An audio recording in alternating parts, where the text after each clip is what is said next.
হইছে মা? কষ্ট হইতেছে? বাবা ধর তো, সুমিরে ফার্মেসিতে নিতে হইব। বৌমা, তোমার শ্বশুরেরও শ্বাসকষ্টটা বাড়ছে, ওনাকেও নেওয়া দরকার মা। এখন আর ফার্মেসিতে যেতে হবে না, গেটওয়েল নেবুলাইজার নিয়ে আসছি।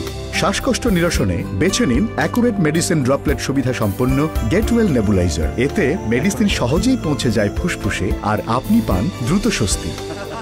গেটওয়েল নেবুলাইজার, শ্বাসকষ্ট রোধে সহজ সমাধান।